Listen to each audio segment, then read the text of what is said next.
കോഴിക്കോട് യാത്രക്കിടെ വയോധികയുടെ 2.5 പവൻ മാല കവർന്ന auto driver പിടിയിൽ. നല്ലളം സ്വദേശി ഉണ്ണികൃഷ്ണനാണ് അറസ്റ്റിലായത്. വയനാട് പുൽപ്പള്ളി സ്വദേശിനി ജോസഫീനയ്ക്കാണ് 2.5 പവൻ സ്വർണം നഷ്ടമായത്.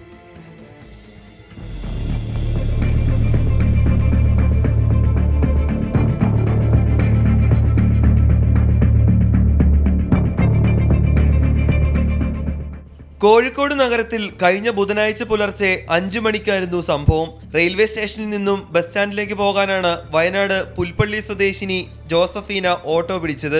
യാത്രക്കിടെ ഡ്രൈവർ പിറകിലേക്ക് തിരിഞ്ഞ് ജോസഫീനയുടെ കഴുത്തിൽ കിടന്ന മാല പൊട്ടിച്ചെടുക്കുകയായിരുന്നു. ഇതിനിടെ വയോധിക ഓട്ടോയിൽ നിന്നും തെറിച്ചു വീണ് ഗുരുതരമായി പരിക്കേറ്റു. പോലീസിന് കുടുംബം നൽകിയ പരാതിയിലാണ് പ്രതി അറസ്റ്റിലായത്. നഗരത്തിലെ CCTVകളും LPG ഓട്ടോകളും അന്വേഷണത്തിന്റെ ഭാഗമായി പരിശോധിച്ചു. മഴ കാരണം നമുക്കൊരു ക്ലിയർ വിഷ്വൽ ഇല്ലായിരുന്നു. ഫസ്റ്റ് കേസിൽ നമ്മുടെ സ്ത്രീയിൽ ബന്ധപ്പെട്ട കേസിൽ മോർണിംഗിൽ മഴ ഉണ്ടായിരുന്നു. ഓട്ടോയിൽ നമുക്ക് നോക്കുമ്പോൾ ഓട്ടോയിലെ CCTVയിൽ നമ്പർ ക്ലിയർ അല്ല.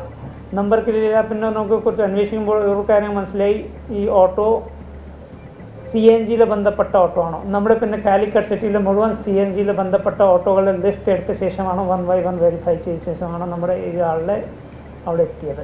നഷ്ടമായ സ്വർണം കണ്ടെത്താൻ കഴിഞ്ഞിട്ടില്ല. പ്രതി വാടകയ്ക്കെടുത്താണ് ഓട്ടോ ഓടിക്കുന്നത്. കവർച്ച നടക്കുന്ന സമയം പ്രതിയായ ഉണ്ണികൃഷ്ണൻ മദ്യപിച്ചിരുന്നതായും പോലീസ് കണ്ടെത്തി. 24 കോഴിക്കോട്.